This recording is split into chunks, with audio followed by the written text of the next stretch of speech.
Saul had turned himself to be an enemy of David. And it came to pass, after they went forth, that David behaved himself more wisely than all the servants of Saul, so that his name was much set by. What is wisdom? You know, wisdom comes from the human spirit. You're able to perceive rightly. You have good insight. You have good foresight. And you act accordingly with discretion, understanding. Read about David. Never uttered a word against the king. And he was anointed to become king. He was anointed to become king. Sometimes people have a problem, and that's a problem of inconsistency. They are unable to be consistent. They make a good decision. It's one thing to make a good decision. It's another thing to follow it on through. The very fact they could make the right decision is great. But then, when they cannot follow on through with this right decision, they are as foolish as the one who couldn't make that right decision in the first place. Because you don't get the results from making a decision. You get the results from doing what you decided you're going to do. You're like the one who didn't know enough to make the decision. In fact, he's better. The reason he's better is because he never knew. He would never feel condemned for not doing what he didn't know. But you're going to feel condemned because the fact that you never did it. The vessels of gold are not necessarily better than the vessels of wood. It depends on the function. You're not rewarded for your position or for your responsibility. You're rewarded by God for your faithfulness. Would you say you're faithful? Have you been faithful to your responsibilities? Or you've got to blame somebody else for your failure? Somebody says, well, I prayed. The Spirit of God told me to be in the choir. But when somebody offended you in the choir, you got out of there. Are you still faithful? Is that faithfulness? Or you're a cell leader and you cannot handle your group in the right way. Sometimes you don't even go for meetings.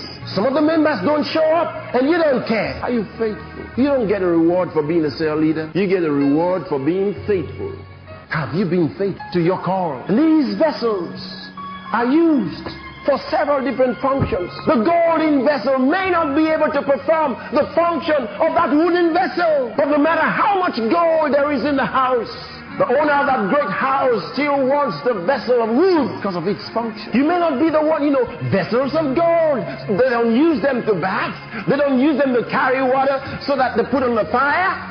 People like to display the vessels of gold. You come into the living room and these vessels of gold shining on the table. Beautiful to look at. But that's just about how far the function goes. But there's one with which the man baths.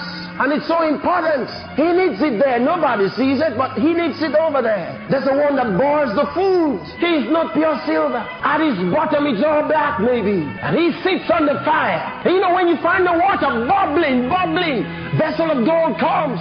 Or that plastic vessel, he loves what he sees. As brother aluminium is on the fire with water bubbling on the inside, plastic brother says, hey, master, put me on the fire, please. I want to be on the fire. You all know if we put brother plastic on the fire, he'll put the house on fire. But he says, put me on fire. If I was only on fire. He says, I love the bubbling of the water. And fire looks beautiful, brother. All them colors, yellow, red, blue, showing. Brother Plastic, he doesn't know he's Brother Plastic. He says, put me on fire. Put me on fire, please. Oh God, put me on fire. If a man therefore shall purge himself from these, he shall be a vessel unto honor. One that is unto honor is the one that is functioning in his place. You know what a mortar is? Mortar for pounding. You know it? Usually made of wood. Am I right? Think about you coming into the house, into your house. You come in the living room and you find Brother Mortar on the center table. How are you going to feel? And you came in with some of your guests. Brother Mortar is right on the center table. What are you going to do? You fling it so hard he'll break in pieces, 1,000 pieces. Why? That's the way you ought to be. But he says, I saw Brother Gold. I saw him on the center table. I thought I should be there too. They've been pounding my head all day. I thought I needed some air conditioning system around me. I just want to be cool this time. Here? You say no. He's unto dishonor because he's in the wrong place. Find your place in the house of God. When you find your place, stay there. That's where the joy is. And when you're there, don't desire to be brother so-and-so. Don't desire to be sister so-and-so. Be glad about you and about who you are. Make the best of you. Develop your potentials. and take pride in that call. Be glad for what God has called you to do.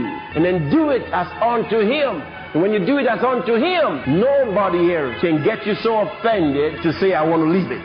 I'm not going to be an usher anymore. If you say that, you were never doing it as unto the Lord. It's time for us to pray now. If you haven't found your place, you need to find it. Maybe in the cell, maybe in the PCU, maybe in the PCL, maybe somewhere. Find your place. Find your place. Become faithful in your call. Be faithful. That question is important for you tonight. Ask yourself, have I been faithful? Have I been faithful? That's what matters. Go ahead and pray now.